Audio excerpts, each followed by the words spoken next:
Okay, part 2 on the 66 Mustang today. Mustang Resurrection. Has a nice ring to it. So I got all the rest of the parts for the carburetor finally. Go ahead and get that tied up today. It's been weeks working on that carburetor waiting for parts. So once we get the carburetor rebuilt, pretty much put it on and try to start this sucker. I'll do a couple little things, change the oil, and button up the engine bay, but it's gonna be a big day. Let's get started.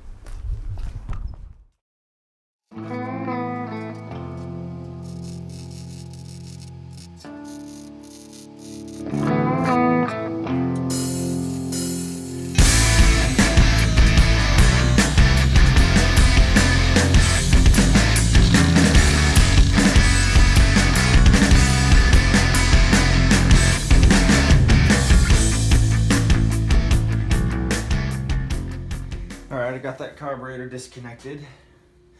The fuel line right here broke, brittle. Not surprising.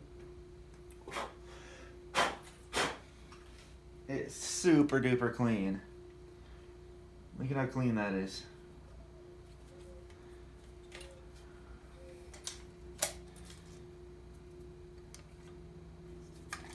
Primaries and secondaries look really, really clean. Like it's been cleaned recently. But I know it hasn't. It is very, very good condition. Set that guy over here. Gasket's like brand new too. Very good gasket. I wonder if this thing had been rebuilt.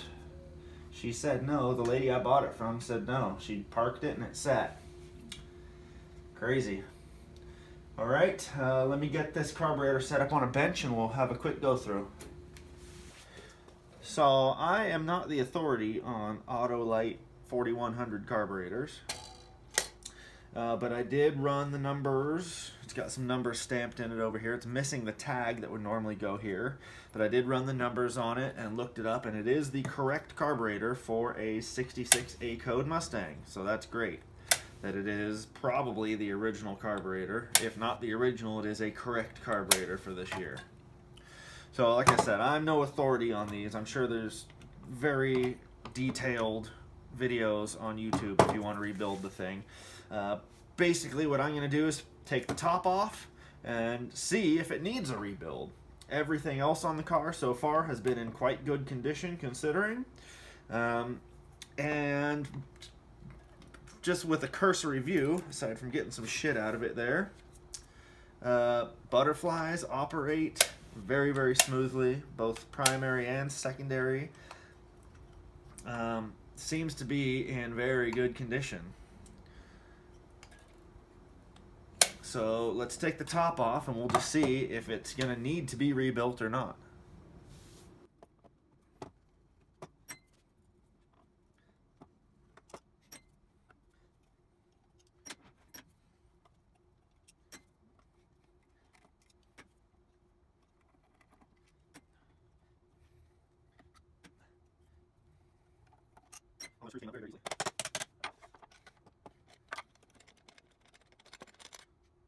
So this here is the choke shaft. When the choke activates, this is the shaft that opens up the butterfly on the top for the choke.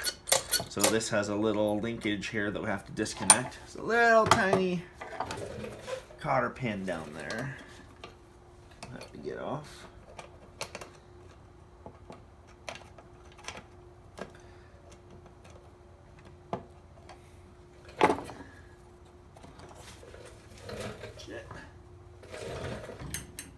Okay.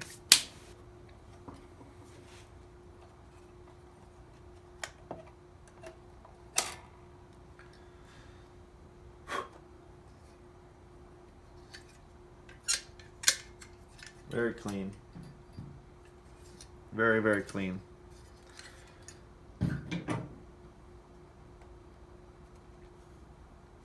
Gasket, also in very good condition. Probably reuse that, no issues at all. Aha, and we've got some rusty shit down here in the bottom of the float balls. Really not that bad, but there's definitely some stuff down there. Let me give you a better view.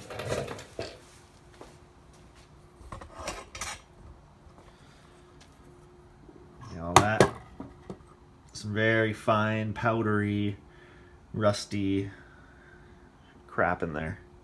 So I'll take these floats out and we'll get that cleaned up.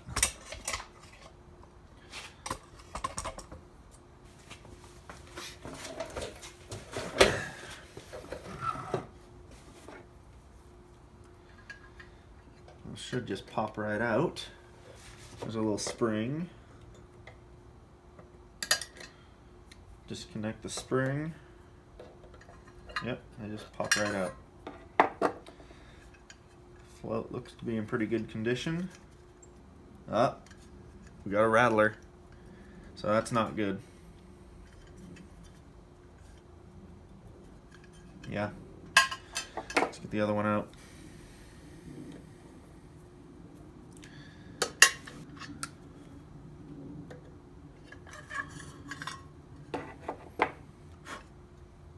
Nothing. Dead silent. Yeah, this one has a really good solder joint all the way around. You can see it. It's obviously sealed up. This one, that bottom edge is suspect. Not much in the way of a solder joint there. It's quite a deep recess. So we probably are going to need a new float. Maybe I can reseal this one up with solder.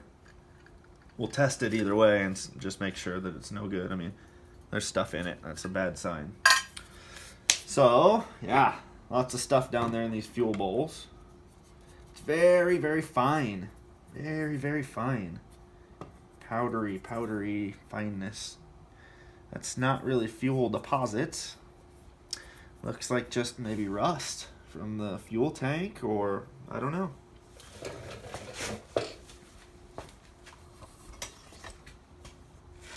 Really, really fine. Super powdery. So, I'm not sure I even want to put any liquid in that. I might just blow it out. Let me try to blow it out. We'll see how much we get out with just an air gun.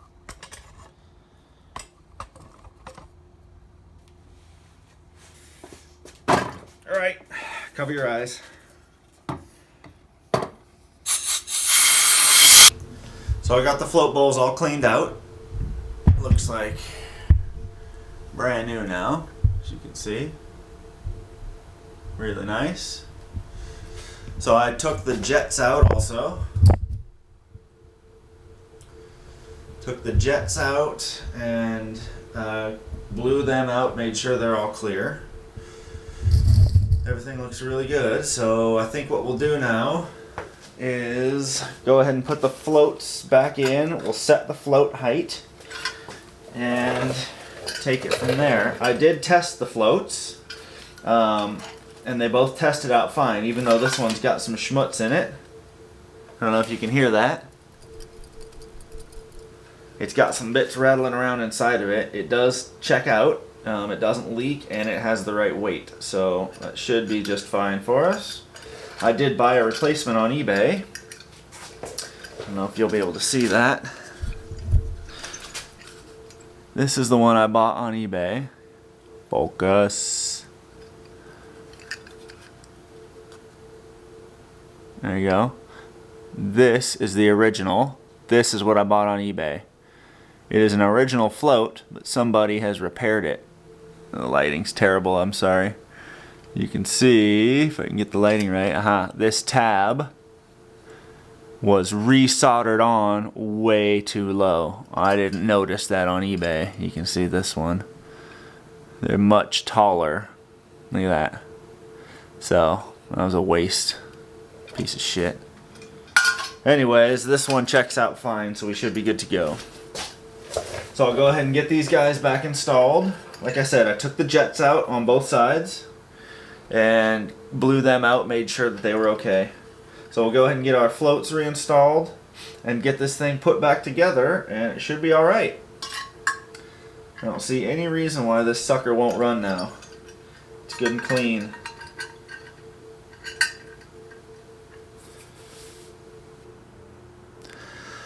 So I was looking up float height to get these floats set in here, and I realized from looking at the little schematic that I'm missing the spring that hooks onto the needle valve here. I'll show you. Just completely gone. This car would literally not have run without them. So this little tab here, this guy, is meant to catch a little spring that hooks onto the back end of this little tiny needle valve. It has a little groove on it. And that groove holds a spring which connects it to the bottom of this guy here. So that as the float level drops, it pulls the needle out of its seat, like so. So that spring is completely missing, which means the needle is just sealing off the fuel inlet on both sides. So it literally would never run like that because it wouldn't get any fuel. So we're gonna have to put the kibosh on this carburetor project until I get some parts ordered. So since the carburetor project is on hold, I figured, what else can I do here?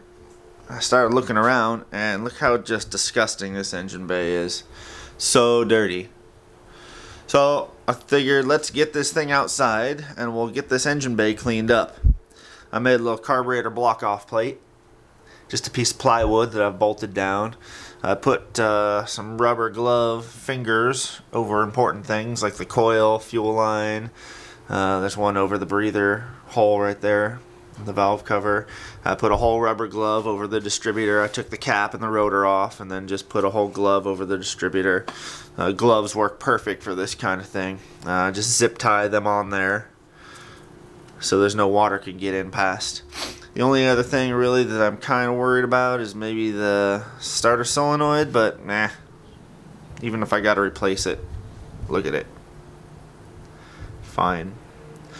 Yeah, dirty car.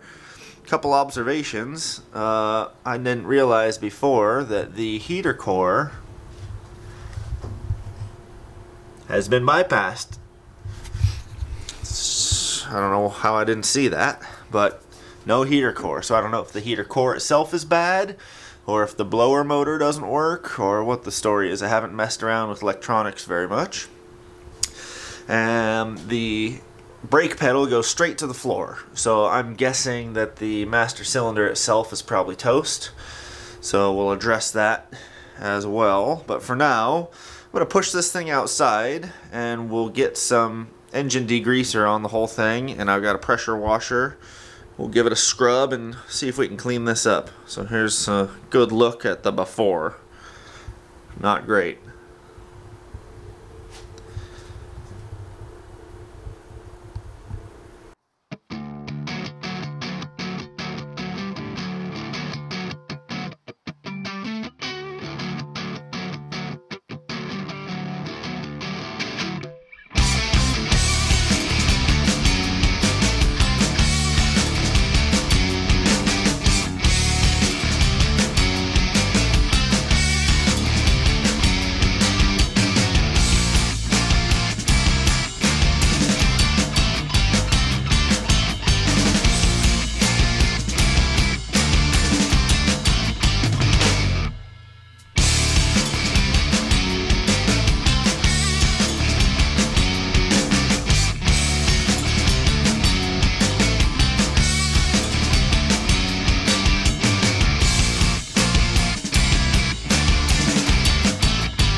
call that good enough.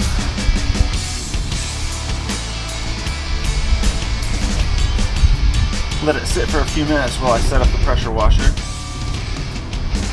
I'll hose it off and see what we got.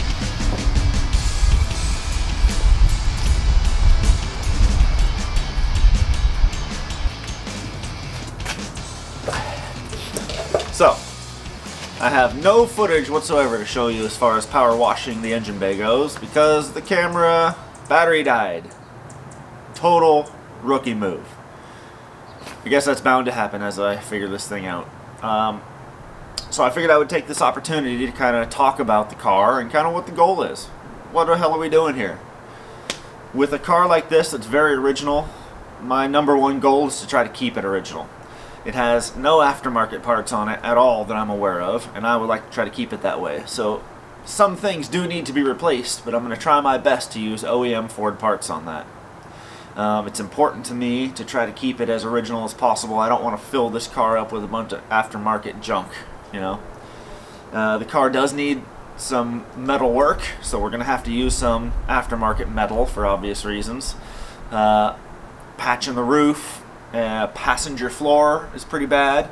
So, for instance, when I have the interior out to repair the floor, I will take the driver's seat, which has that little tear in it, and we'll see if we can get that fixed up.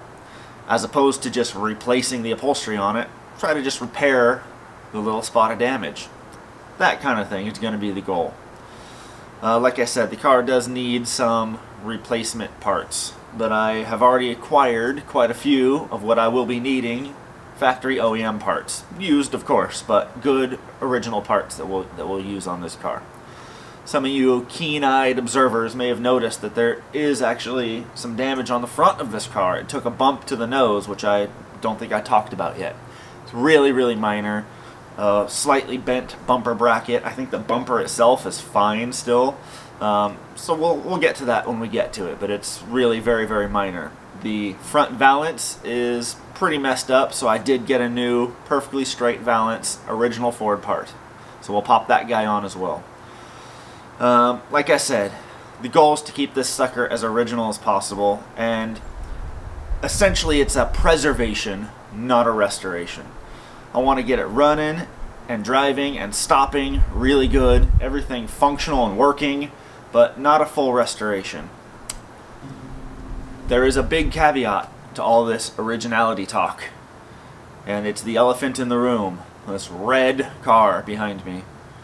This car is an original dark metallic green car, and so clearly we're going to do some metal work on it. We're going to do some body work on it wherever we need to. So the question is, do we try to blend into this faded red-orange color and leave it kind of a patina car, or do we go ahead and paint it? I'm kind of torn. I'm not going to make any big decisions about it one way or the other, but let me know what you think. What should I do with this car? Should we paint it? There's a lot of work to be done before we get to that point, so subscribe so you can follow my progress as we go along. And if you thought you were going to get the big reveal of this nice clean engine bay, you are wrong. You're going to have to tune in for the next episode for that. But don't worry, it's coming quick. I've got a lot of work to do on this car, and I'm doing it. So the videos should come fairly steadily. Thank you so much for watching. Catch me on the next one. Bye-bye.